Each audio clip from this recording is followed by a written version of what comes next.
So I'm a huge believer that just about anything is possible. Now there are a few things that I'm like, oh, maybe not yet on that.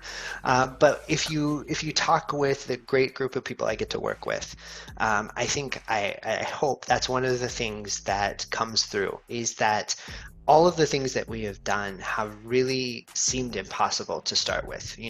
If I look back at some of the work that we've done on greener solvents, I remember back in 2013 to 2015, and some of my colleagues laughed. They were like, this is not going to happen. This is just not going to happen.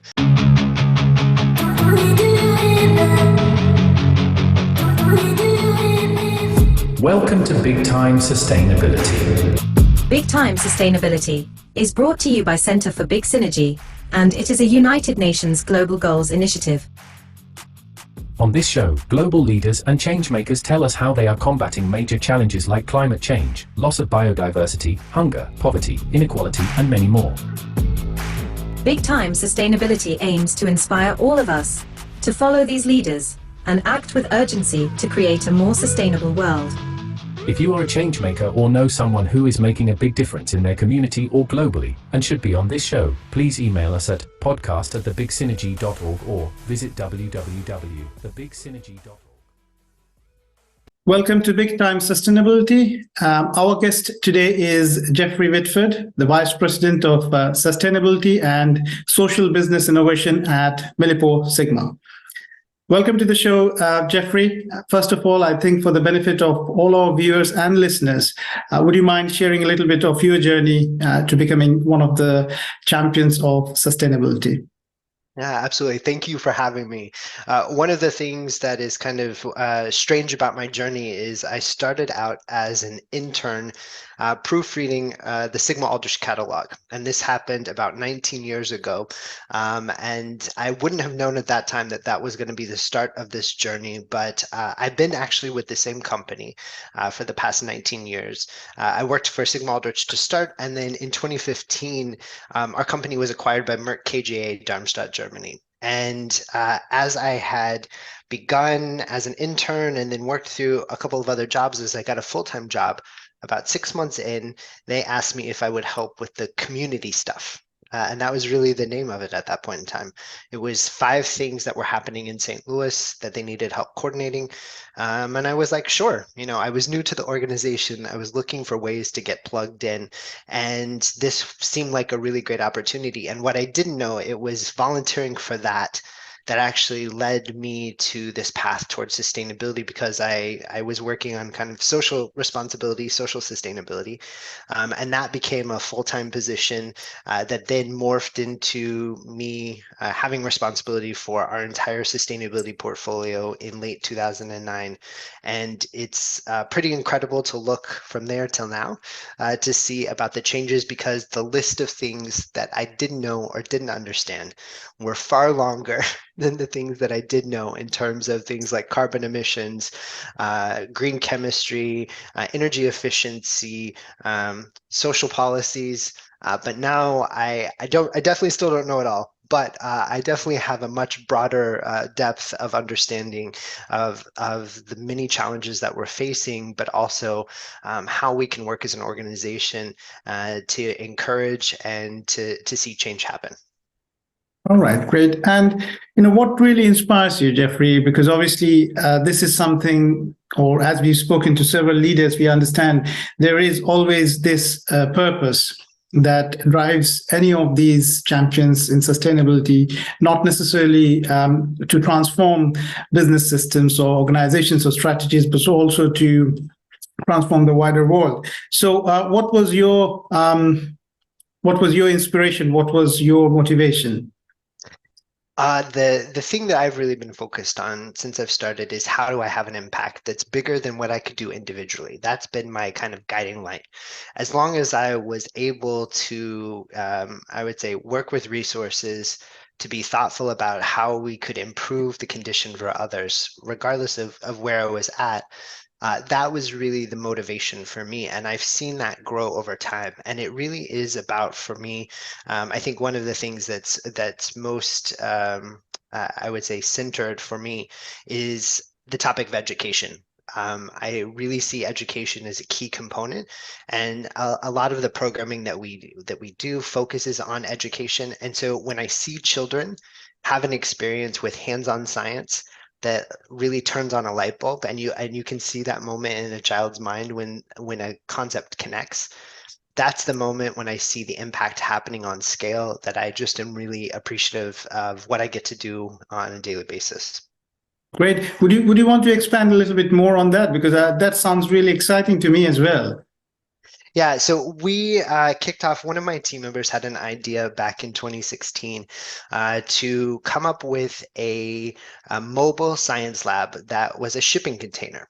And, I think at that time we were all kind of like, there's no way this is going to happen. But we managed to pull together the proposal and get the agreement from our leadership to make it happen. And so we created this mobile science lab that went to all of our sites in the United States, and our employees would go volunteer and really model what a scientist look like, and the fact that it could be a variety of people. So typically when you ask children what a scientist is, the answer is that it's an old white guy with crazy hair. It's Einstein. And that's so limiting because that doesn't include people of color. It doesn't include girls.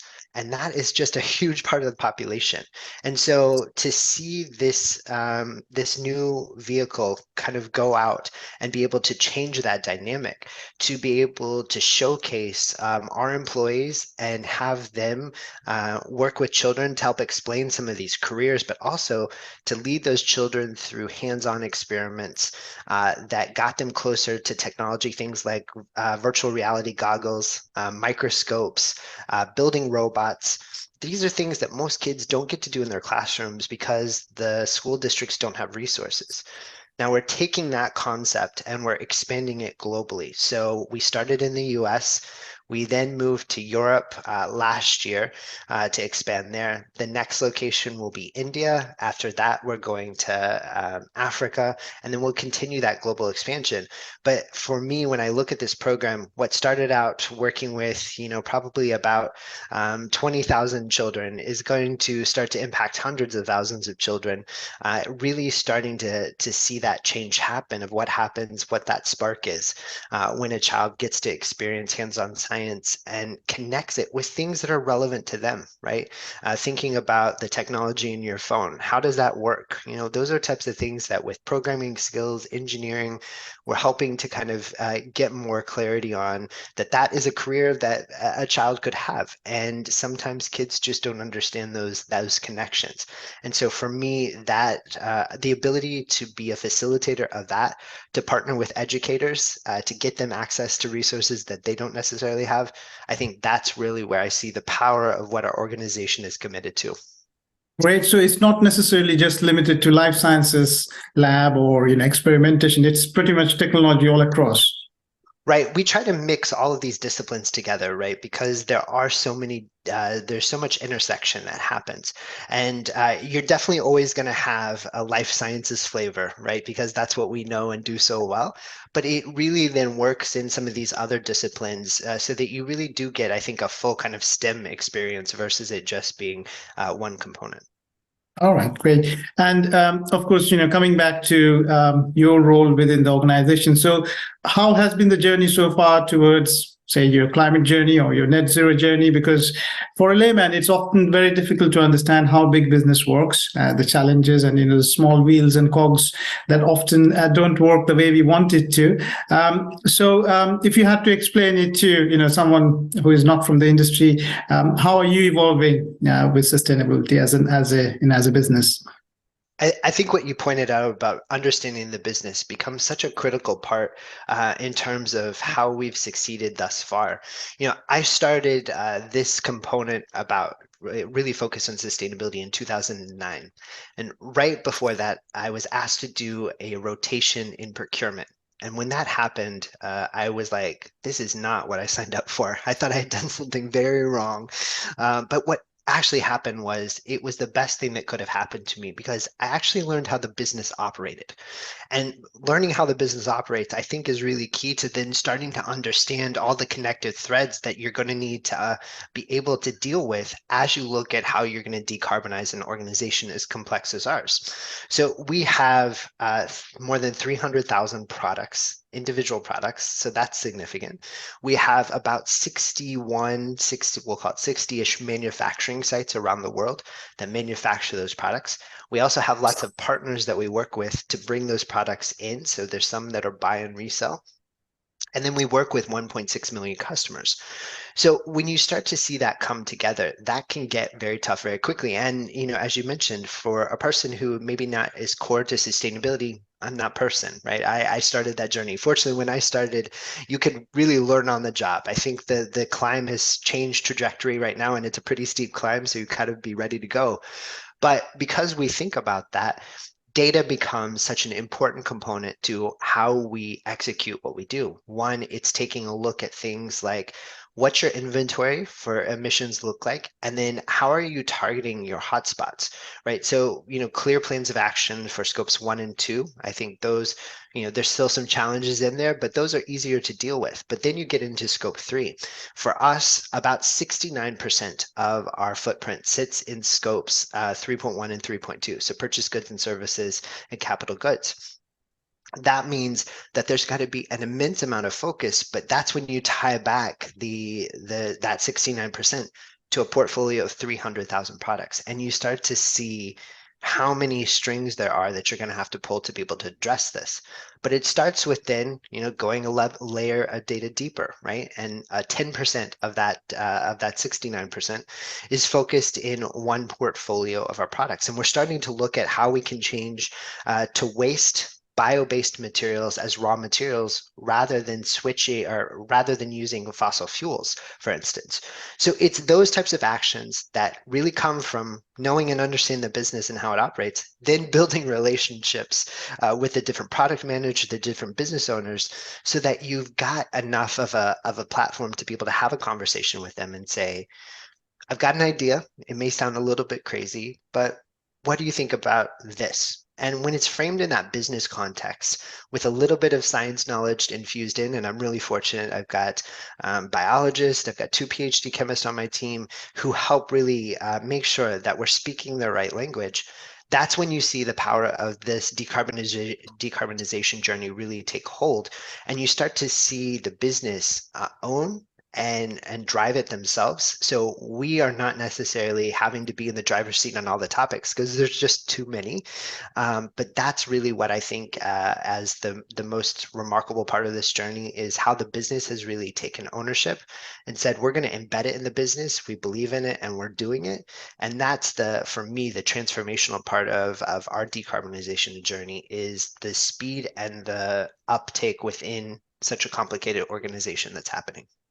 Great. Now, it sounds really, very, very efficient system to me.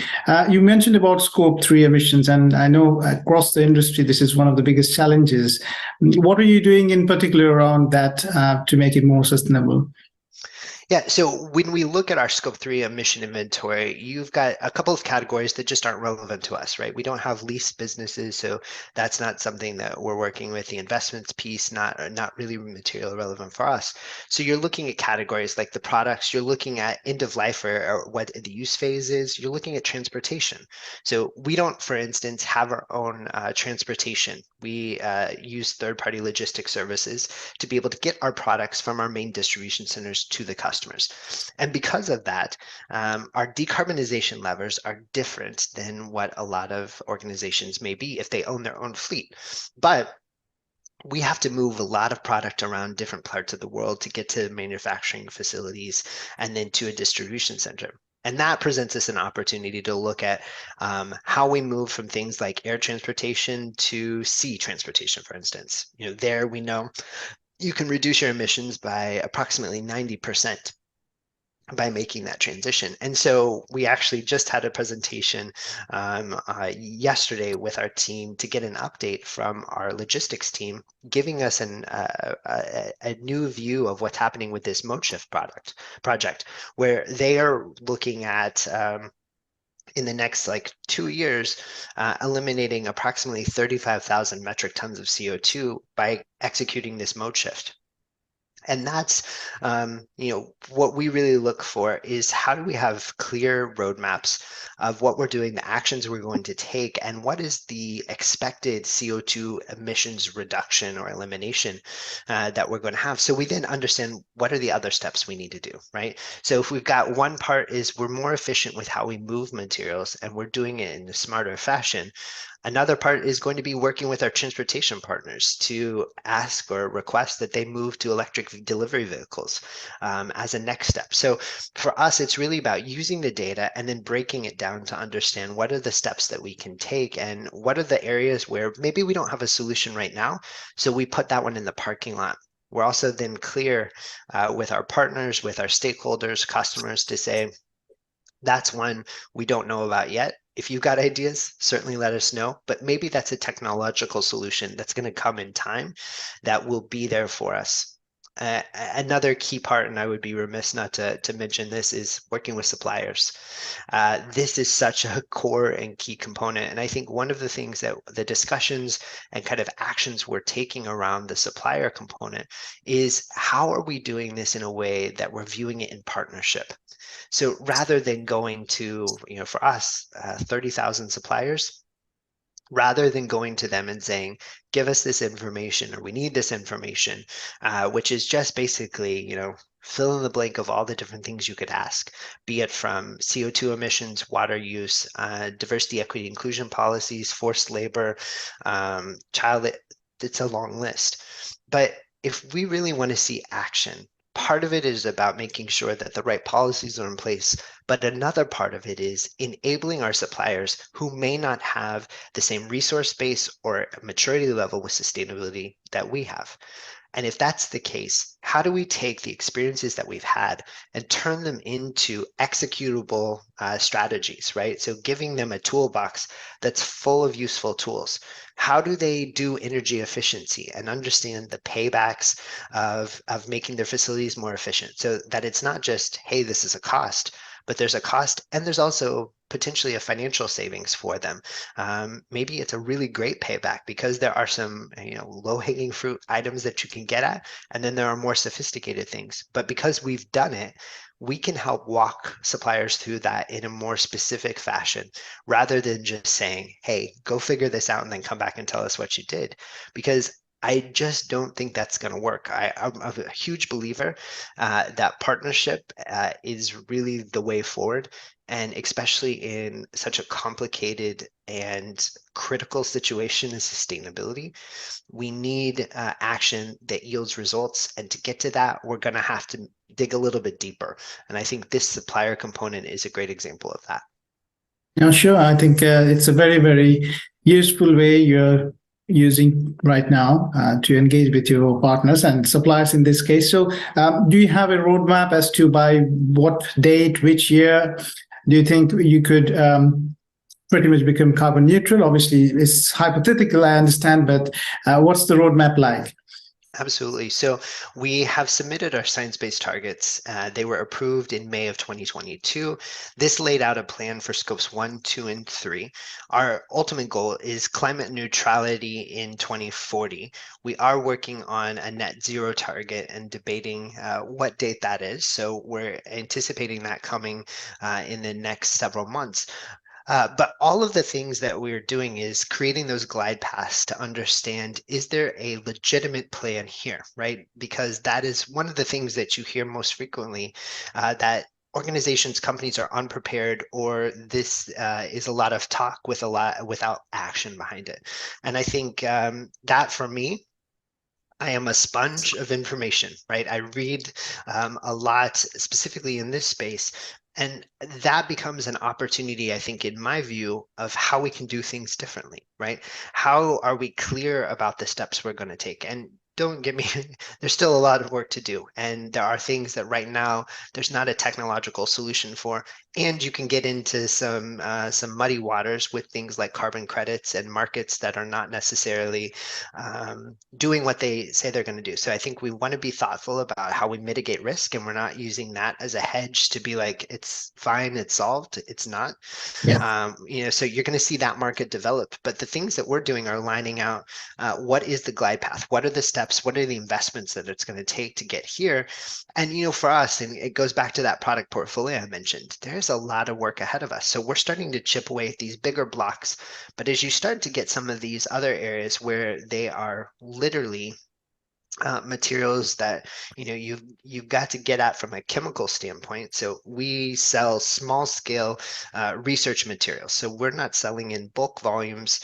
We sell to academic researchers. We're selling to life science, biotech, pharma companies that are doing drug discovery to figure out what these next class of drugs are going to be. One, those are taking different forms and shapes. So different materials are being used, but there are still needs and uses for some of these other materials that right now we do not have a way to decarbonize. And so that's going to be part of how we have to think about the challenges that are in front of us. But for, I would say, some of the bigger categories, I mentioned the solvents, we have clarity on how we're moving forward with that and to be able to solve that problem. I think what's interesting about this is it's not just a one-sided issue of us decarbonizing. It's about us decarbonizing, but it's also about us coming up with solutions that then, most importantly, customers actually use. Because if we come up with a solution, but customers aren't using it, it doesn't really do much, right? We've probably set ourselves back. But I think this is where you look at it's really an entire value chain conversation in terms of that decarbonization path that you're mentioning, because it's working with the suppliers, then getting your operations to be able to put it into play, and then importantly, getting customers to be able to use them and make that transition. I think you've touched upon a very vital point, and because I am personally also from the life sciences background, have spent several years in the lab using several of the reagents that your company is manufacturing. I think it's a very personal realization for me as well. So how are you involving the customer in this conversation? And I ask this to all the businesses we speak to, because that's probably one of the core areas that often goes, on the sidelines, but it's probably one of the most prominent ones, really. Absolutely. This is one of my favorite ones. So we have approached this in two fashions. I'm going to start with the direct customer, and then I'm going to circle back to one that is still kind of a surprise to me in terms of how we've gone about it. But so on the direct customer side, really it goes back once again to data. So we've worked to develop a customer sustainability dashboard that matches the footprints of the products and the energy use at the facility. So right now we've got scopes 1 and 2. We're working on adding in scope 3 to be able to give our customers a snapshot of what their CO2 footprint looks like doing business with us. And this is something that is incredibly important and a powerful tool to help them understand what this is going to look like and to communicate the challenges that are in front of us. Because typically I'm called into customer meetings and, we want a capabilities presentation. Okay, no problem, can do that. But then we want to know, how are you going to get us to zero? And that's when it goes back. This is not on us alone. We can't do that because scientists have choices, right? They're making choices about the materials they're using. But by using or having clear data to help share with the customer, we're helping them understand where these hotspots are and what is problematic. And then if there are solutions, how they could potentially utilize those. But as you'll know, as a scientist, we are all taught certain methodologies to do different experiments that have been around for decades and sometimes a century or more. And that's really, I think, where the big issue comes. And this is the next thing that we've done, which is when you actually go to most universities, there is no curriculum around sustainability and or things like green chemistry. And this was a recognition that I had after visiting kind of school after school and talking about green chemistry. And I kind of got a puzzled look. And the realization that I've had is that if you're at a pharma company and you are working on a new drug to treat Alzheimer's or cancer, you are not worried about those very basic beginning reactions. You're worried about figuring out how do you solve a disease that has been so challenging, for so many people around the world. And so getting a scientist to make that shift is extremely difficult.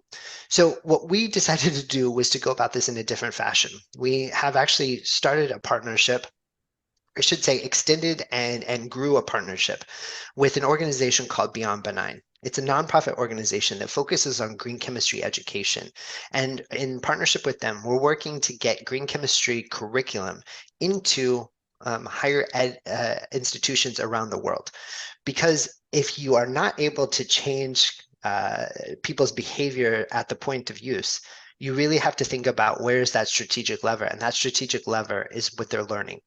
And if students can then put a new lens on as they're doing this work and change how they're thinking about it, it changes what happens in terms of the materials they choose to use down the road. So we kicked this off last year.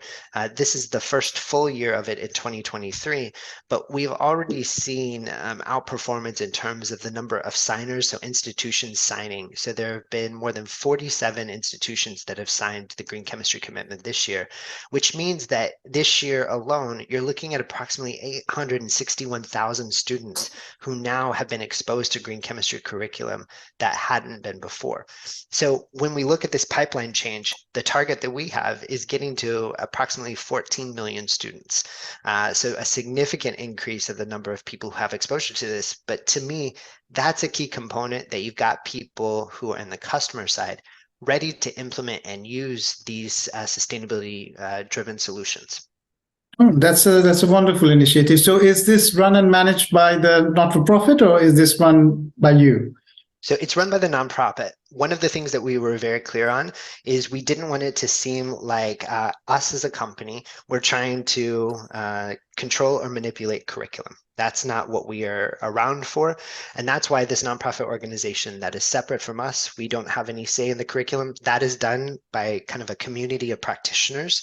So you've got academics, you've got other experts in there who are actually doing the curriculum development and then working with the institutions. So we are really a support vehicle. And then we also help with getting the word out. So more of a megaphone, but the actual delivery of the curriculum and building that community happens from Beyond Benign, which I think is really fantastic because they have the experience, and I think they have the recognition within the community for doing really strong work. All right, great. Now, I think all the best with that initiative. I think it's a vital requirement and a gap that you're fulfilling right now. So, Jeffrey, perhaps for all the listeners and viewers who would want to pick up some pearls of wisdom from your experiences, what would be your mantra that you could share with them to also follow your footsteps? Absolutely. So I'm a huge believer that just about anything is possible. Now, there are a few things that I'm like, well, maybe not yet on that. But if you talk with the great group of people I get to work with, I think I hope that's one of the things that comes through, is that all of the things that we have done have really seemed impossible to start with. You know, if I look back at some of the work that we've done on greener solvents, I remember back in 2013 to 2015, and some of my colleagues laughed. They were like, this is not going to happen. This is just not going to happen. Now, it took longer than we had hoped, but we've stuck with it. And now we're starting to see that corner turn. And I think what we have learned with each kind of project that we've done is that we have to be resilient. So I think resiliency is another kind of pearl of wisdom. It is tough. I don't think people necessarily understand what it takes to change behavior. And that takes resilience to withstand our natural human tendencies. And that's not a problem. Like, I understand why people are hesitant to make changes. It's uncomfortable. We're creatures of habit. But doing this kind of work is tough. And you have to have the ability to stick with it, to be clear about the reason why you're doing what you're doing. So I would say another thing is make sure you're clear with your business case, your strategy, and your execution and the outcomes. right? People in this space, right? You can't see elimination of carbon, right? It's not something that you're like, oh, I see it happening. It's great. You can see that with things like packaging reduction. I joke because we get, a lot of feedback about packaging, and I say that's where you can tell if you're good at sustainability or not. But for all of these other things that you can't see, you've got to figure out compelling ways to share those with people so you can get them on board, because the reasons we have accomplished what we've done is because we've multiplied the number of folks who have said, there's something really cool happening over there and I want to be a part of it.